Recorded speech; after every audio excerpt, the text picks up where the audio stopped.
in person for this signature event, which is such an important part of Wagner's identity. It's really nice to be able to do this with everyone here. NYU has a long history in public service, both here in New York City and around the globe. For more than 80 years, we've helped our students translate their passions into action so they can make an effective and lasting impact on the public good. Our faculty, of which until very recently, Professor Kovner was a member, he's now a Professor Emeritus, changes the way people understand and act on the most serious issues of the day. We have more than 12,000 alumni worldwide. Who here is an alum? We are very proud of all of our alumni who are applying their education in a real world context in a variety of fields and who are making an impact every day. To make an impact, you need to understand perspectives, and we're going to hear several perspectives here tonight. The Kovner-Behrman Health Forum presents an opportunity for the Wagner community, as well as other thought leaders and practitioners, to hear unique takes on relevant, important, and timely issues in the healthcare field. It's one of our premier events, and it is only made possible by the continued leadership and dedication of Professor Emeritus Tony Kovner.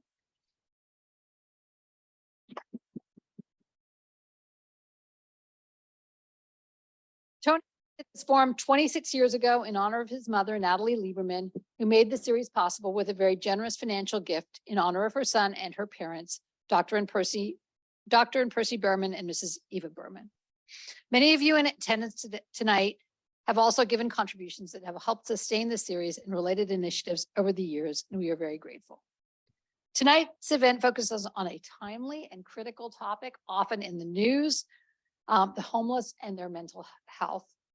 Our distinguished panelists will discuss how best to address the needs of New York City residents with serious mental illness who are homeless. Tonight, you're going to hear from Commissioner Anne-Marie Sullivan, MD of New York State's Office of Mental Health. Got to get all the, not good at this. Hang on. There must be a better way to do it. And responding, our Wagner alumna, Eleanor Larrier, recently retired Executive Director and CEO of Bronx Community Health Network, who is we're very delighted that she is able to join us on the screen. She is recovering from an illness. And Dr. Yinan Lan, who is the Homeless Health Medical Director for NYC Health and Hospitals, New York City's public hospital system. They are all really esteemed, and they have long bios, which you can read on the QR codes on your programs and out on the desk. We're going to close with a Q&A. I'm going to be your moderator, and I'm now going to turn it over to Dr. Sullivan because I have spoken too much.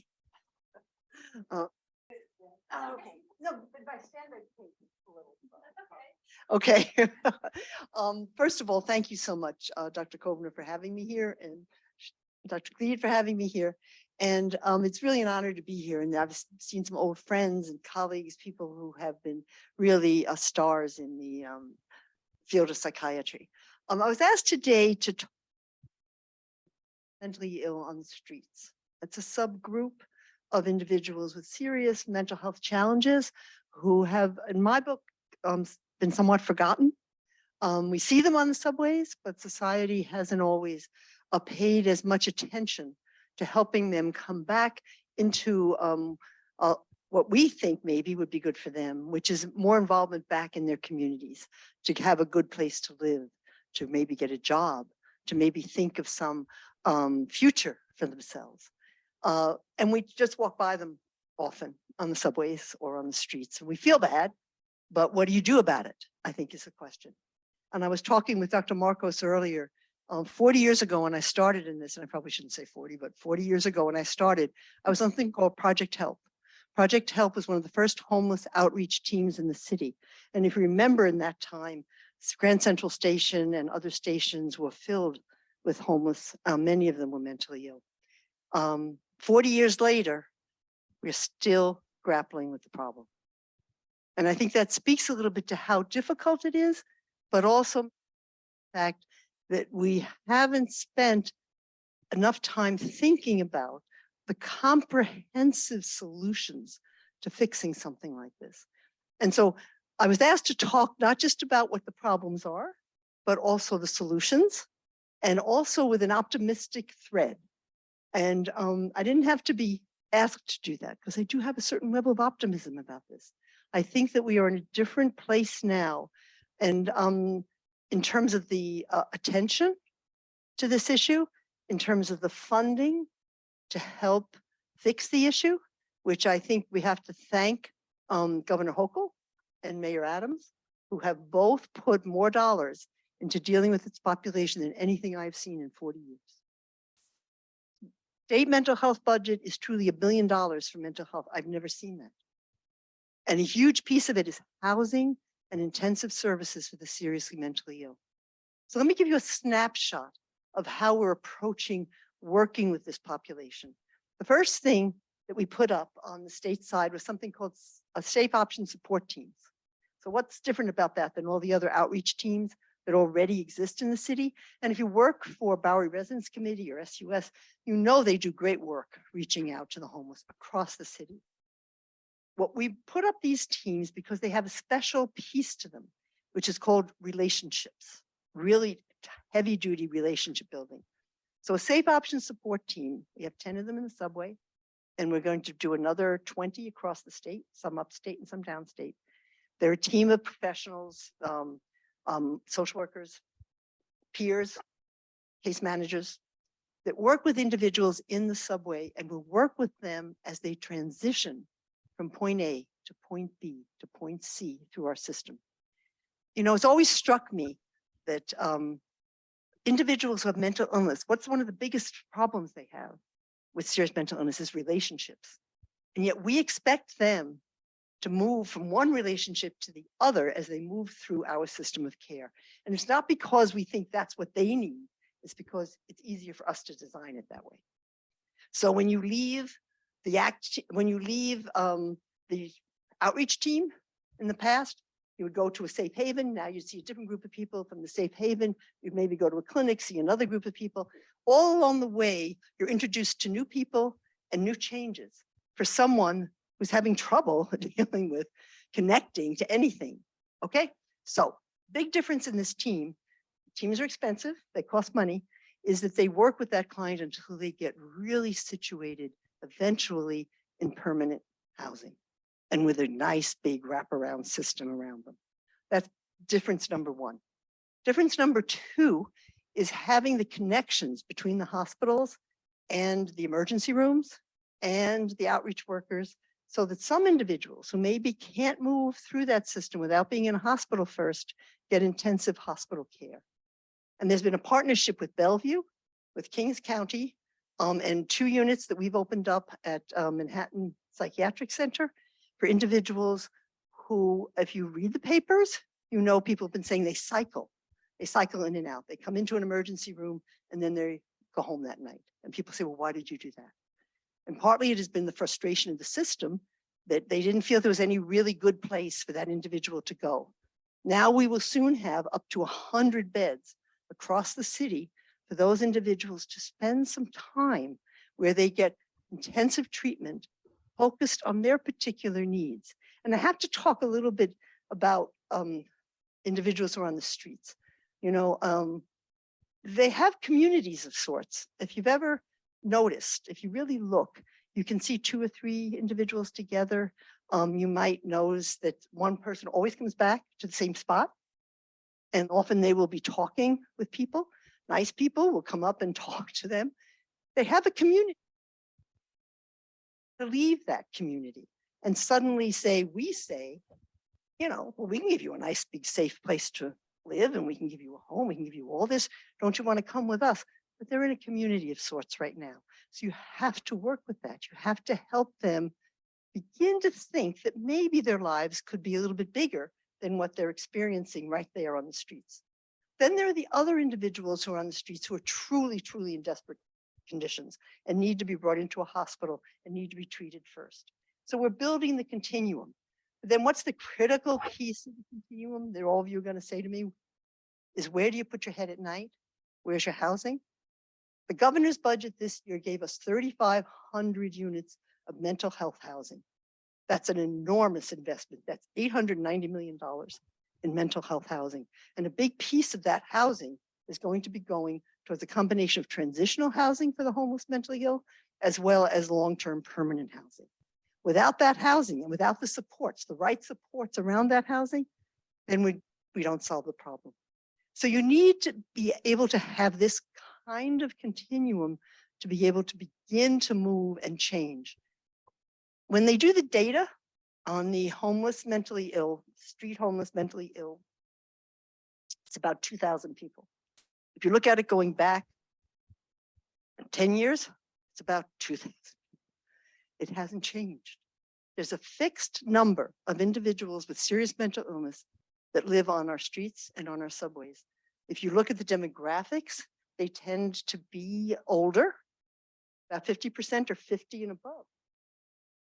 I'm talking about this mentally ill now. There's lots of other people on the streets, but seriously mentally ill, 50 and above. And they often are on the streets for years, literally for years, coming in and out of various services. But it's a fixed number. And to me, that means if we can get enough connection, we can have that number. And when the governor asked me about whether or not we could do this and what would be helpful and how we would design it, we promised that we thought that maybe we could cut that number of street mentally ill homeless in half over a period of 2 to 3, 4 years if we put all these services up and if we worked with them to engage them in accepting care.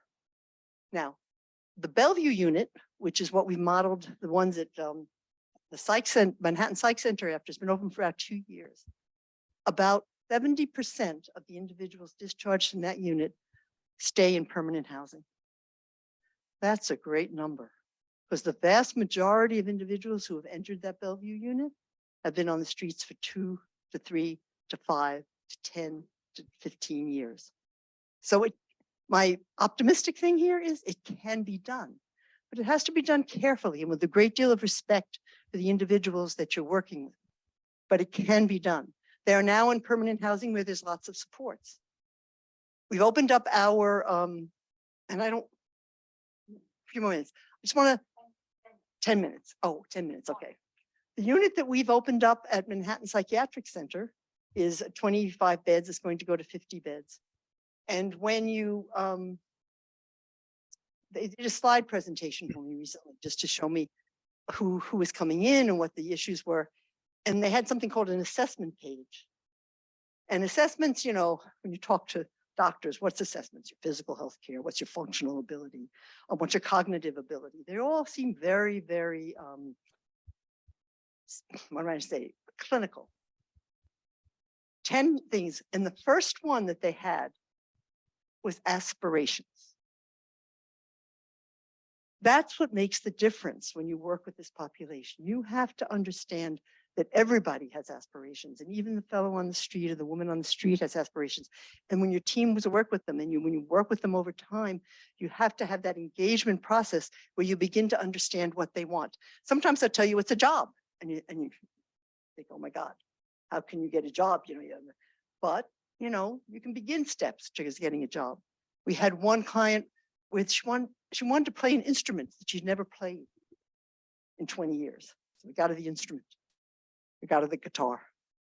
Made all the difference in the world in terms of her working with us to be able to move to the next level, to the level after that. Aspirations can be big, aspirations can be small, but they're a piece of everybody's life. And when you begin to work with this population, you have to include that. And if you're not careful to include it, you don't engage. And I think that's one of the important things. Bellevue does the same thing, and I know the Kings County will as well. So when you're working with this group of individuals, you have to respect their history, where they come from. You have to get to know them, and you have to get to engage them in thinking, if they want to, with you about a different life. Now, that doesn't happen all the time. And there was one lovely woman at Bellevue who they spent a long time working with, who was on one of the streets in the city. And they thought they had everything all set up. And she went to the new house. And like 3 weeks later, she was gone. And she was back on her street corner because her street corner was kind of home. So you don't win all the time. But I think what we're doing now is making a significant difference and gives us the opportunity to work with one of the most challenging populations in terms of helping individuals regain their lives. And some of them have had some individuals have worked and lost that period. Others, although individuals that you see who get agitated, sometimes seem threatening, some of those have been brought to the hospital. Our SOS teams have brought about 150 individuals to the hospital, half for medical reasons, half for psychiatric reasons, and all voluntarily. Engagement makes a difference. Now, there are some individuals being brought in, I think that was all over the papers, 958s and people coming in with police, very small number. The vast majority of individuals who were brought to the emergency rooms, whether psych or medical, are brought voluntarily. There's a small number that are brought involuntarily. And some of those are on our units as well. Some of those are admitted to our units and are brought in, but the vast majority come. And why do they come? Because the outreach teams, not just my outreach team, but the other outreach teams work with them and connect them. The city's also done a lot in terms of adding safe haven beds. Safe haven beds are specials beds for mentally ill, and they feel much more comfortable going to a safe haven bed than to the general shelters, because the general shelters can be difficult for them. You have to be able to maneuver and protect certain things in the general shelters. So we need those other beds. We need transitional beds. But we finally, I think, have an interest in the funding. And then what happens after is, this is my pitch, that we have to continue to think about full community integration. That's a big word, but really just somebody having a valuable role in their community. And that can be different kinds of things. It can be a job. It can be volunteering for, working somewhere. Our guys do a lot of that. It can be just being in a music group somewhere. You play with others, a meaningful participation. That's something that we have to then build in. And that's something that we need society and communities to be a part of and to help us do. So the city is putting up more clubhouses. These are great places for individuals with serious mental illness. And those clubhouses are connected to these units.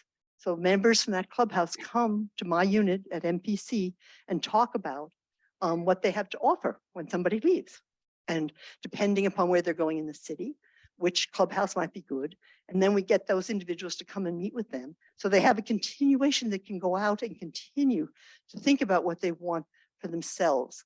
Because, sometimes it's lonely when we can't always get an apartment right where you were on your subway station. So maybe your apartment's a distance away. That can be pretty lonely. And that can be a drawback to not being off by yourself. You need to supply a community for people as well and help them get involved. All of us feel better when we're doing something for somebody else. And sometimes we forget to ask these clients, would you like to do something for somebody else? And 9 times out of 10, they say yes. And then you help them have that same feeling we do, that I can give back, I can give something. So what I'm trying to say here is I'm very hopeful, because you can't, all the good talking about, you can't do without the funding. You can't do without a commitment from the government and the social providers out there to work with this population and to make sure they get what they need. So I do think we have a path, and we'll be watching those numbers. And I would hope that in 2 years that we could come back and say, yes, we have really decreased the number of individuals on the streets. Now, just to mention one other quick thing about the whole big picture. The budget has tons of money in it also for expansion of clinics, expansion of CCBHCs, ACT teams, wraparound teams, IMT teams, more money than I've ever seen, about $500 million that's going to come out for general services. Why is that important? Because these individuals eventually need all that too. So if you don't have that in place, and you don't have enough of it, then they're not the likely ones who are going to get it. Then the short supply, they don't get it. So the whole point here is to build up the whole system, not just this, but with a heavy, heavy emphasis on working with this particular population that we've kind of forgotten about. There's also a lot of work we're going to be doing with the individuals who are leaving jails and prisons so they don't go back. A third of all individuals who leave, and this includes serious mentally ill, end up back in the prison within 3 years. Third. 30% just go back. So we're going to be working on that. So there's many other pieces of this that have to come into place, but I wanted to highlight the work with this particular population, and it's very hard work, and not to minimize, there's been working on all these years, and many individuals have transitioned from the streets. But I think if you're going to make a big dent in it, you have to then go with the most challenging. And our guys, our teams get the referrals from all the other outreach teams when they kind of feel that they can't get to the people. So that our teams become the ones that get the referrals from the MTA, the BRC, et cetera, because they haven't been able to really connect. So they ask them to come in. So they're a super connecting team, and a super connecting team that then has the resources to connect to. So that's why I'm kind of hopeful that this time, 40 years later, from when we started, we've got a shot here at doing this, but we do need the cooperation of everyone, because when we try to cite housing, we need to be able to cite it. When we try to put clinics in places, we need to be able to put them there. So we need communities to also be accepting. But so I'll stop there. Right, that is optimistic. Good. Lan, you're very much on the front lines of this. How are you experiencing it? Do I have to stand up now? Now that okay, good. Okay. I work as a primary care physician at Bellevue, and I work at the homeless clinic there.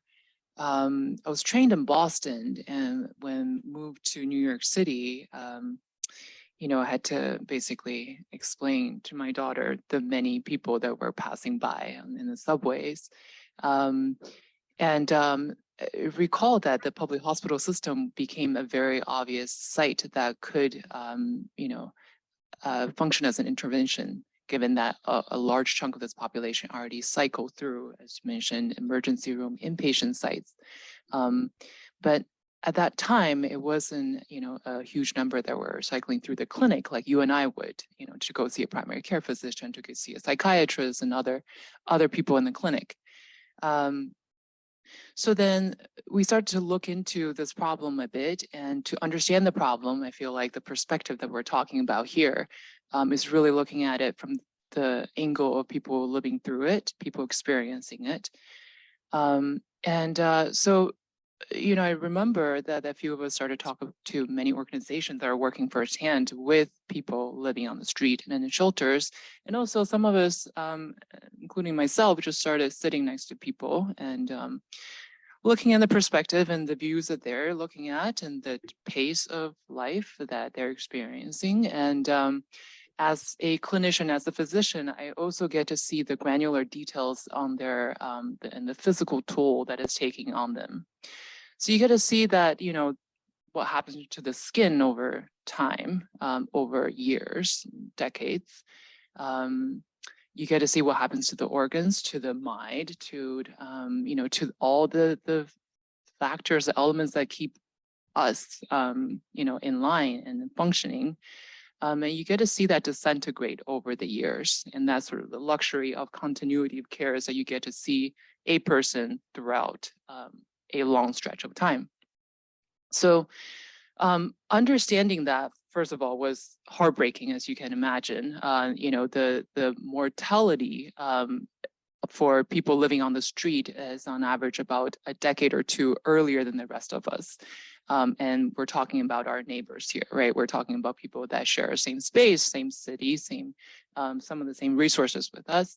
And so that part was very heartbreaking, which, kind of pushed this issue to an urgent point, at least for me and for many people that I'm working with. And that was the point. I think there were some many stars that were aligning in terms of leadership and, both on the hospital level, on the system level, city level, state level. And as it often, every now and then I feel like it does. But when it does, if that's sort of a window of opportunity to build things, to design, or to especially create interventions that are structurally sound and sustainable, that hopefully will survive through the decades, and if not longer. One of the great lessons that we have basically from starting a homeless clinic at Bellevue Hospital that now are expanded and greatly, and also spread through some of the other hospitals as well, is that we really thought this was a very overwhelming issue that, may or may not be solvable. And that was my take of it initially. However, after, working in the clinic and having the luxury of designing different kind of intervention, bringing different people with resources, housing resources, other resources, mental health to the table, when people start to get house and their, quality of life improve and, their trajectory change, I start to realize that this is a very solvable problem. I don't know if this is a solvable problem for like the whole world, for everyone, but for those people that was solvable.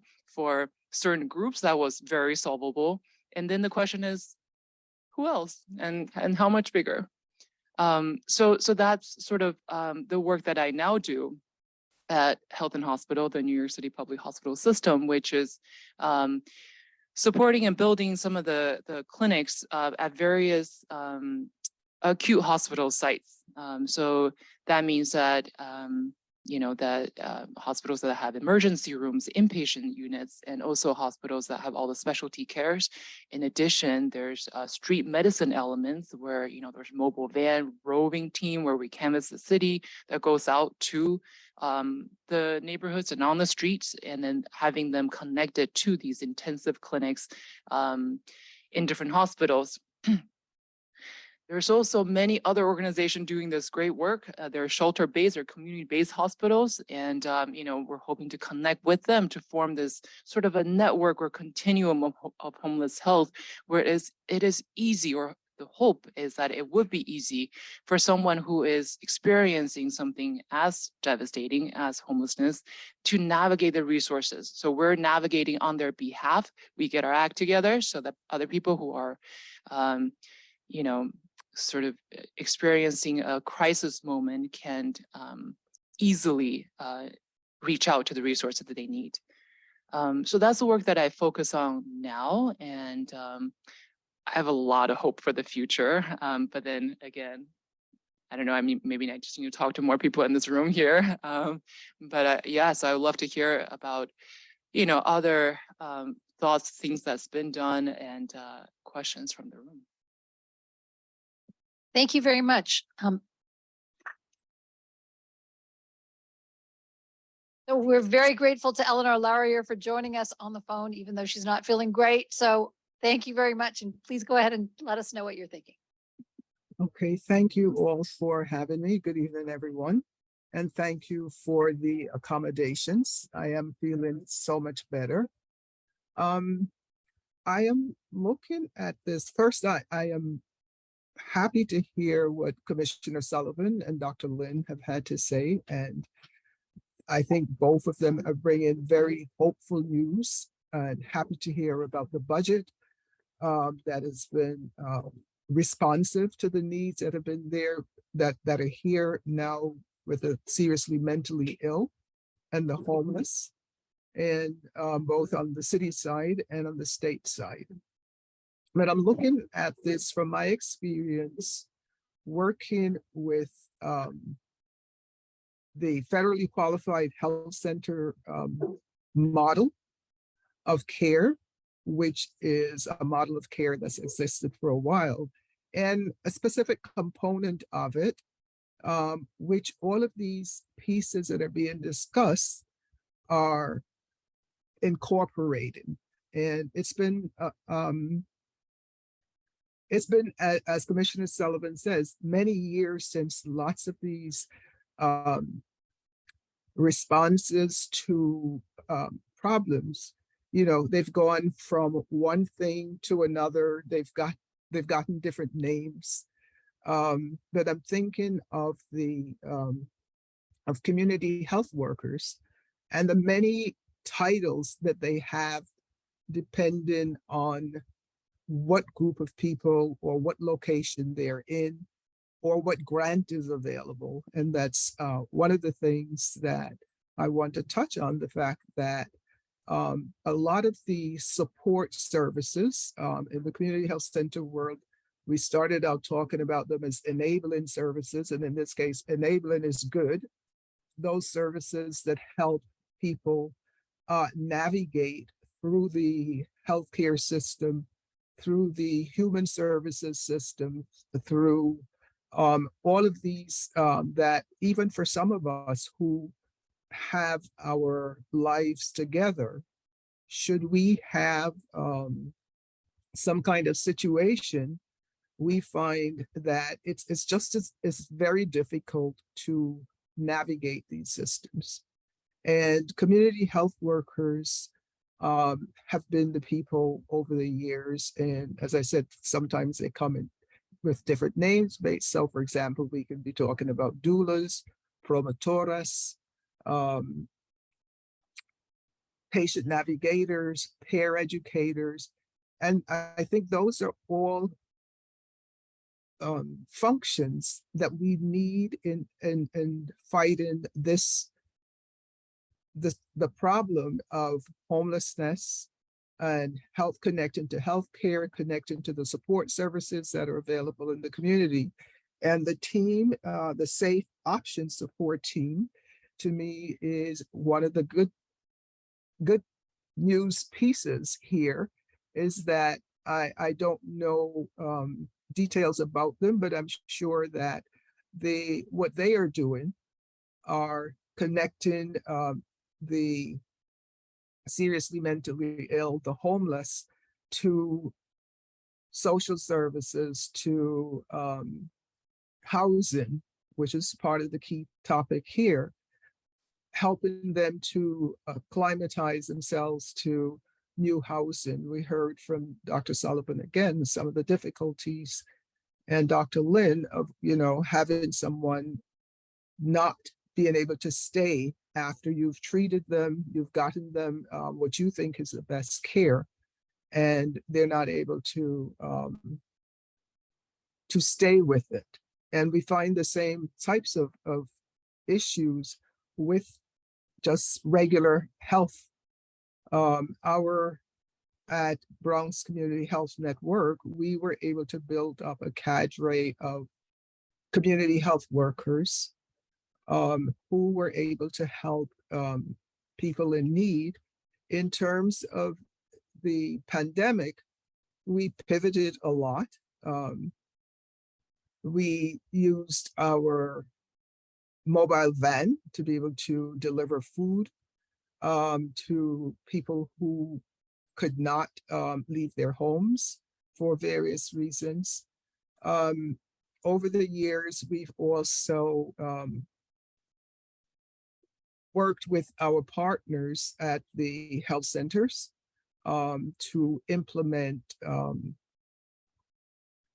to integrate the community health workers into the academic medical center, which is our partner, which is VCHN's partner. And that might seem like an easy thing, but for the type of organization that VCHN is, it was a challenge and continues to be a challenge, because all of the things that the key terms that, we mentioned here, some of the overarching things, themes is coordination, collaboration, respect, and for people with titles like community health workers or people on the Safe Options Support Team, it's important for the organizations that they're going to be working with to navigate their clients through, that there be an understanding of what their skills are, what they can do, their importance in being able to connect with the clients, with those who are homeless, with those who are mentally ill, and be respectful of them. And also to know that they also help to make life easier for the staff on the emergency side, on the emergency room side, and the outpatient clinic side, and the hospital side. So there are lots of ways that these different types of positions which are helping positions, I think can go a long way in helping to alleviate the problem and helping the commissioner and all of us to reach that goal of reducing the number of homeless and mentally ill people on the street by half. Thank you very much. So there's a lot, please. Our speakers have given us a lot of food for thought, and I can already think of a lot of questions I would like to ask them, but I would like to open it up to all of you and take questions from the audience. Let me pop one before we start so that people have a chance to think through ones. And one question is, a lot of people on the street who are seriously mentally ill also have co-occurring other disorders, substance use problems, alcohol use problems. How do you think about that in the context of the work you're doing? Our team, we work with all the problems. So the teams are trained to deal with substance use problems. There's also some very specialized substance use outreach teams that the state runs for some individuals as well. But the teams really, you can't, you have to work with the whole person. And for many of these individuals, you're right, substance abuse. And so often a big piece of some of these moves to the hospitals are for detox, voluntary detox for individuals to go in. So I think that, yeah, we cover all the coexisting comorbid kind of diagnoses. You really have to. And I think that it's a challenge sometimes, but sometimes our services are not as linked in that way, what you'd like. But the housing that we're putting up will be, the services in the housing that we're putting up now will be well integrated with substance use and mental health. Yeah, so I recall kind of calling it no longer comorbidity, where we call there's two or more issues that are in one person. This is now a tri-morbidity issue that's very common, especially in people who has been living on the street for a very long time. And when you think about it, it's also not surprising, I think, for any of us who's living in that environment. Chronic disease, mental health, and also some kind of like behavioral health or substance use or other things often collide. And because if there's no other great options that's available to you in terms of self-medication or other kind of treatment, then substance use is sort of the option there. Not true for everyone, but that's definitely the pattern for a lot of people that's on the street for a long time. Same with designing resources that are kind of easily navigatable for people experiencing that. Having everything, as the Commissioner said, in one spot is the requirement nowadays to kind of meet this challenge. And the good part is that the same way that someone can spiral downward in this sort of tri-morbidity sort of world, and that everything gets a lot worse, they could also spiral like back upward given the same environment. Once someone is safely housed, the chronic disease gets better, the mental health gets better, the substance use gets better. And especially if they're reconnected to their relationships, to community, they're reintegrated, all of that sort of kind of spiral upward. Just to say that our teams have nurses on them. Because the medical comorbidities are huge with the individuals that we see. So it's exactly what you're saying. It's those three things that come together.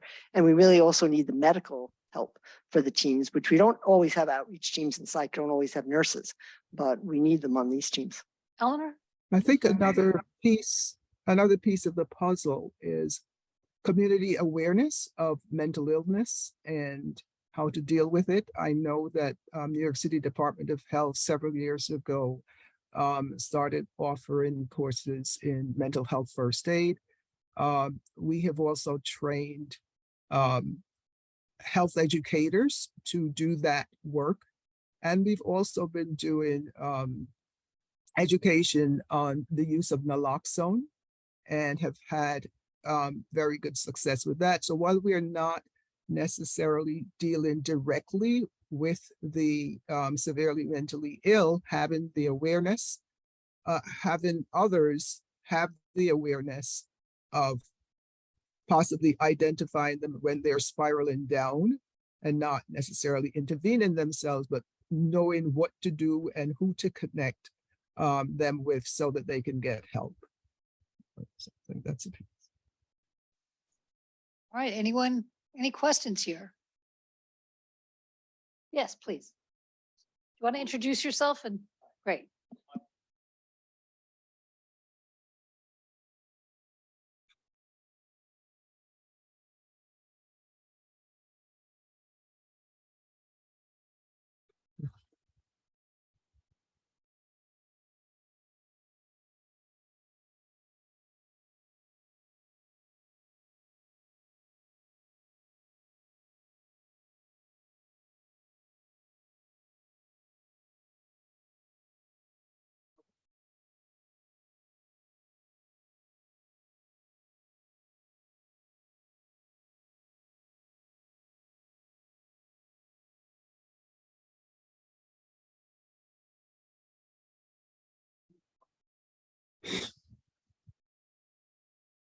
That's going to happen with that new waiver that comes through if we get it, the 1115, which is still being discussed with CMS. The whole goal of that is to get the social needs, the mental health needs, the substance use needs, the health needs for all kinds of populations working closely together. The structure would bring together the silos in the, so for example, there would be subgroups, there would be community-based organizations that provide food at the table with the hospitals and at the table with the mental health providers, at the table with substance use, so that everybody could work together to design what a region needs. At least that's the concept. You know, when you do these, you have to think of what's in a particular region, and it varies. All this stuff is very local. So you've really got to pull people together. That's what it would do. And it would fund those connections. And it would also fund some dollars for special populations. And some of those special populations would be sometimes the serious mentally ill, sometimes the developmentally disabled in terms of the waiver. But the waiver's goal is to bring all that together. The design is always tricky to do that because hospitals, people here from hospitals are always the big force at healthcare tables.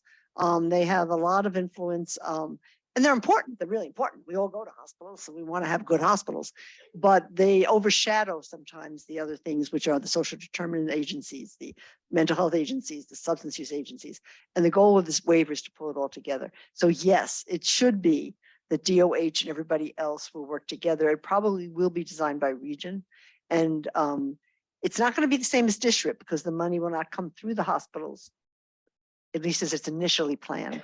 The money would come through other routes, which I think will make it easier for the other providers to be at the table.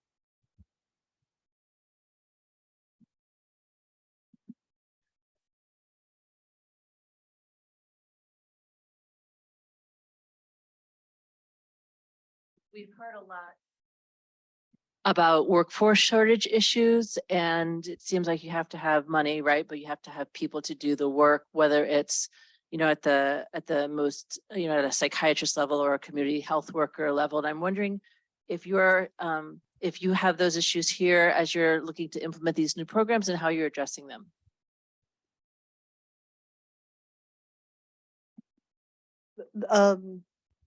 Yeah, the workforce issues are critical. If you're involved in what's going on in Albany right now, there's a lot of activity to increase what we call a COLA. So there's financial issues. Pushing those aside for a minute though, but there's always been an underpayment for mental health and substance use, behavioral health services. It's just, it permeates the commercial insurance world, which I always like to point out because it really permeates the commercial insurance world. If you think about it, how do hospitals make them become sustainable with what Medicaid pays? Because commercial pays them well. They don't pay them well for psych. They don't pay them well for behavioral health. So part of it is that. Part of it is Medicaid rates. Part of it's salaries. But if you move away also, so that all has to be considered. The second piece though is getting people interested in the field. And I think that that's where we're starting to realize we have to do a lot of work. So we're doing some scholarship programs. We're doing some incentive programs for payback of loans for people to work in the public sector versus, for example, social worker going into private practice. So we have a $15 million loan forgiveness program split between doctors, nurse practitioners, and now also money for social workers, psychologists, and others. So that if you can get your student loans forgiven, but you have to work in a public setting for a certain number of years. We're also working with community colleges to look at various ways to entice people to do internships. We have a very small little creative thing we did with the social work schools where we just $500 stipend. A social work student had the opportunity to learn some best practices in a clinic. And we got a good return of people then interested in doing mental health. This is not a lot of money. So we have to do much, much more of that. And then I don't know if it'll pass in the budget, but we put in what we've been talking about in terms of a mental health associate worker. It's a new title, you know, community liaison. There's always titles. But if it was, it would be a paraprofessional title under the supervision of a licensed professional.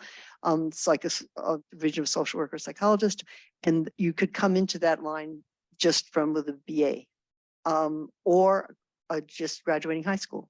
With training, et cetera. So an attempt to, again, expand the ability for people with licenses to work to the top of their license and bring in others. And that's something we hope will pass. I don't know if it will. These, you know, scope of practice things always are very interesting in New York, to put it mildly, but we'll see. But yes. They're interesting, but we would love to be able to expand the community liaison worker, the paraprofessional, because they come from the community. They know the community. They can really engage people and do great work. So we want to expand that too. So there's a number of things that we're doing for the workforce, but I think it's not just salaries are a piece of it. People have to have a wage that they feel they want. But the other piece, I think, is getting people interested in the field and knowing about the field. And so we're doing a lot of work with that too. But it's going to take time. And tele has helped, but it's also stolen people from the public sector to do tele. So it's a double-edged sword, but that also helps. Eleanor. I want to underscore the point that Commissioner Sullivan just made about having people be interested in the professions, but and also use lay titles. People who are from the community, who are known, who are respected and trusted. But the problem with that I've seen is, and not just me, but in general, is that those positions are funded based on grants, based on special projects like this. And when the money goes, those positions go. And one of the things that's been a long fight is for those positions to be part of the Medicaid program. I mean, there's been a lot of talk about how important they are and how necessary those positions are. But the fight to get those types of positions into Medicaid so that there is reimbursement for them is a tough one. And lots of advocacy is needed. That in the budget, you know, this is why it's also might not go through. We're also advocating that those titles be able to be paid by Medicaid. At least in the beginning, for the first round, it would be if you're working in something licensed by either DOH, OMH, or OASIS, you would be able to bill Medicaid and get a pretty good Medicaid rate.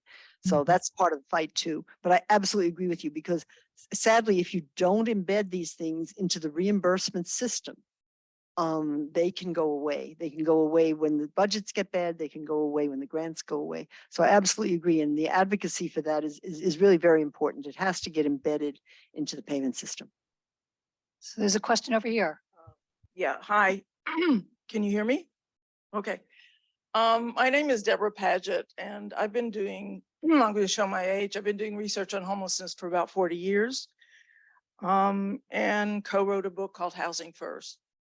So I want to get more at the systems level in my comment and say that New York City just doesn't seem to get it when it comes to housing first. And there's a lot of reasonable rejoinders about that. But I was just watching a story today. Milwaukee has reduced their homelessness by 92%. Houston has done it.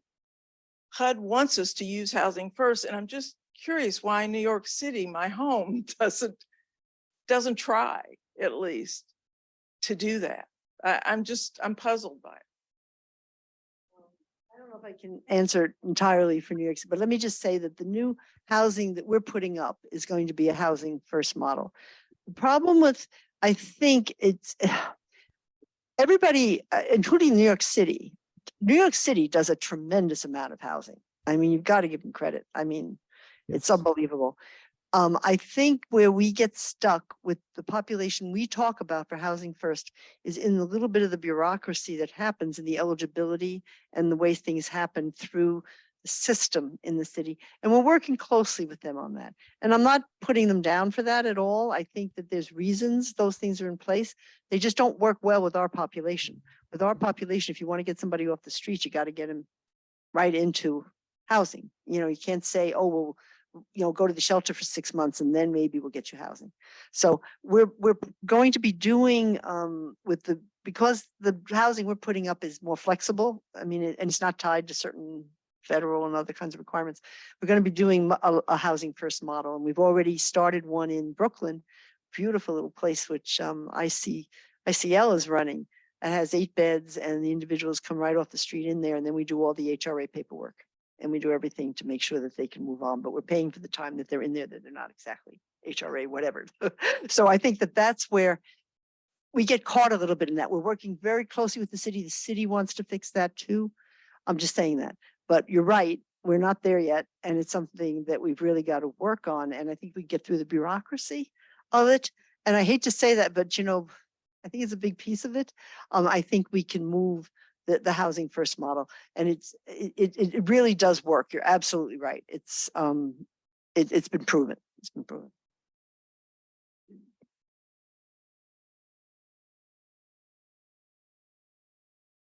Thank you. My name is Luis Marcos, and as you can see, I've aged, but I have to say that I've lived with this issue, the homeless mentally ill, for the past 50 years of my life. I was very fortunate to be together with Commissioner when we were residents in psychiatry at Bellevue. We did that together, although I think you were a little younger than me, a year by year.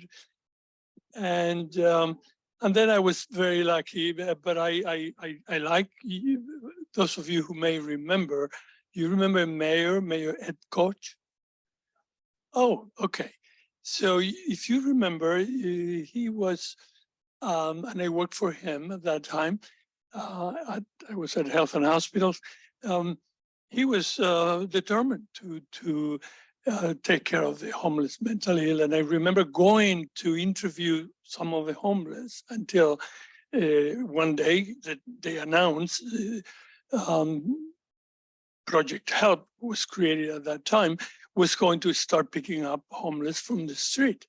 And I remember that people came from Europe, from Japan, from other, because they wanted to know how could we deal with this problem. I'm sorry to give you all this history, but I think it's important. What I hear today is very similar to what I heard in the past. There's a big difference. Today I hear, I see the message, or I feel the message with optimism, and the commissioner is great with that. I feel good about having come to this event, and you have certainly conveyed that optimism, but a realistic optimism based on facts, on your ability to negotiate a system that is really very complicated. And as you can see, and mental illness continues to be stigmatized at all levels, And that's one of the big challenges. So I just want to say, we've been here before. We will probably continue to be here before because homelessness and mental illness, some unfortunately, they often go together. But I'm very happy that I made it, and I'm very happy to hear the positive and the hopeful and the optimism. Thank you, Anne. Thank you. Thank you. I having been around close to, not nearly as long, but close to as long as Luis has been here, I think there has to be there has to be a huge monetary investment in this kind of thing. I don't think there's any other way to say it. You've got to put up the housing, you've got to put up the teams, you've got to put up and that makes me somewhat optimistic because the state and the city's doing a lot too, have put together a financial commitment to try to fix this in a big way, in my experience, that's a bit unusual. So that's one big thing that's different. The other thing is, despite the fact that we haven't cured, I think we've learned. I think we have learned over the years from the different things that we put up, the things that didn't work. We know housing first works. We know there are things out there that work. We've seen other cities do this. We know that it can be done. Maine did it. Portland did it. They're a little smaller than us, but they did it. And it's not magic. It can be done. So I think we know. And I think there might be the will. And I think the will is an interesting thing because I think it's the will of the government. But as we all know, the government can want to do something, but if the will of the people isn't there also supporting it and saying now is the time, it doesn't go very far. So I think that there is a will to do something different. Just everything we're hearing about mental health now. And while the stigma is still there, I think it's a lot less than it was, honestly, pre-pandemic. I think that post-pandemic, people are talking about mental health. People seem to want to talk about mental health. There's a bit less of the stigma of doing that and a little bit more of the appreciation of the challenges that people face when they have a mental health problem, small, big, whatever. So I do think point in time makes difference, and I'm hopeful that this is a point in time, at least on the mental health side, that we can move forward in a way that we've struggled with in the past.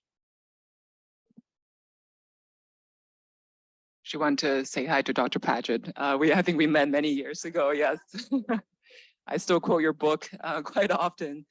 And to touch back on the housing first and the interactions that we're currently having with people who are living on the street, especially in this area and in many different areas, from chatting with street outreach teams, other organizations, and also within health and hospitals as well.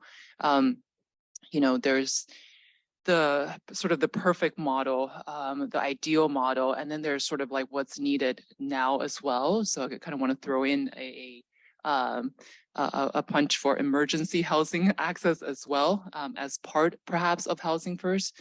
If you ask people who are living around the area here, the question would be, I do not want to move so far away from this neighborhood because I'm familiar with it. I know the bodega, I know the corner store, I know the community here. I want my own space. I also don't want to be shoved into a cluster shelter, which safety and everything can become a concern. So then it comes into okay, so if we open up more safe haven, which or transitional stabilization beds, which the city is working on doing, where, right? Like not in my backyard start to become an issue here. So it's all kind of nice and pleasant when we're talking about housing first down the line and, eventually. But what if we do open up emergency housings now? What if we do community integrations now in our neighborhood, right? Like where we're working, where we're living.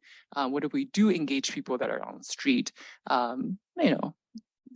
with some degree of common sense, but what would that look like? And that's what's needed now for those of us who are in positions of swaying things here and there.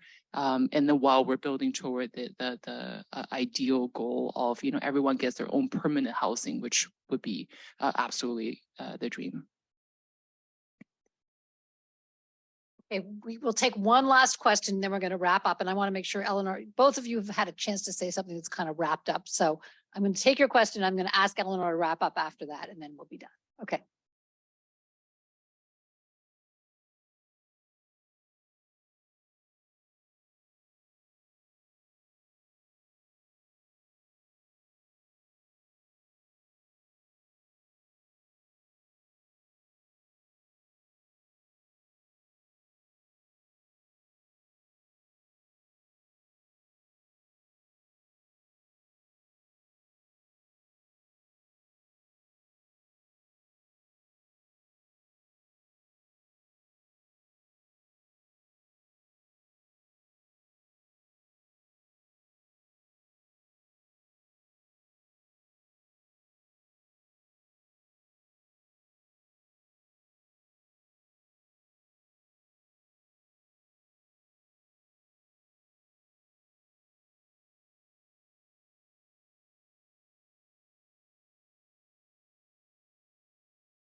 Thanks.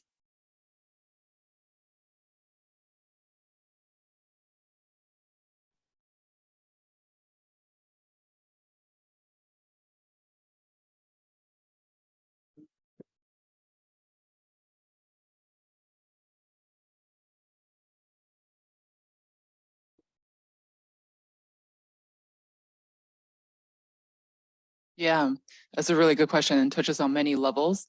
I will say that, so currently, first of all, for our public hospital system, that you do not need documentation or insurance or any kind of form of, proof of who you are before you're treated. And that is also true in most of the emergency room settings with a special emergency law, so that in case one of us passes out on the street, you can be taken by ambulance without someone just like, well, you're not awake to give consent. So that is in place naturally. And then the piece that is trickier to work out is when we are kind of approaching people like, on the street, and that's sort of still a work in progress. I will say that, in many situations, we kind of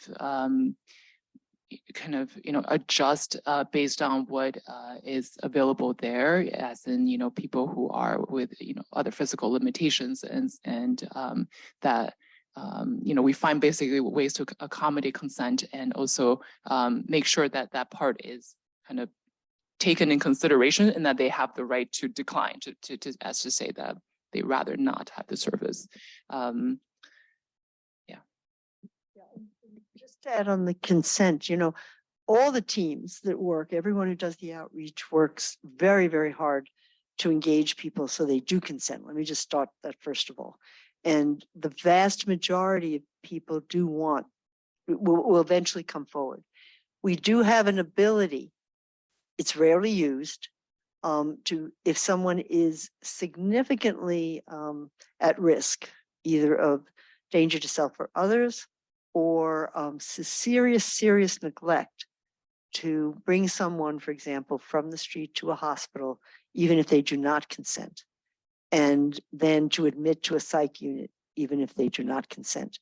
But it's only used very, very carefully, because it is a violation in my book. I mean, it's one of the few things that you can take someone's liberty away from. It's not many times you can do that in this country. But if you do it, it's because someone's really in very severe, either you're really very concerned that they could hurt themselves or others, or they're so seriously neglectful that often it's a medical issue, that they've been so seriously neglectful and don't seem to understand it. Why, for example, a cellulitis that's gone up your whole leg and is red hot, and now you're getting a little delirious, do you need treatment? And they say, no. That kind of client you might bring to an emergency room, and you might do what we can still do under mental hygiene law, which is, and then someone always has a right to go to court and see someone else. So the consent issue is important, but 90, maybe 95% of the time, it's more engagement than consent. It's getting people to understand and trust you a little. And if they do that, it goes a long way. But yes, there are certain points where certain things can be done over someone's saying no. All right, we are pretty much out of time, and I promised Eleanor that I'd let her close out, so I'm going to turn this over to you.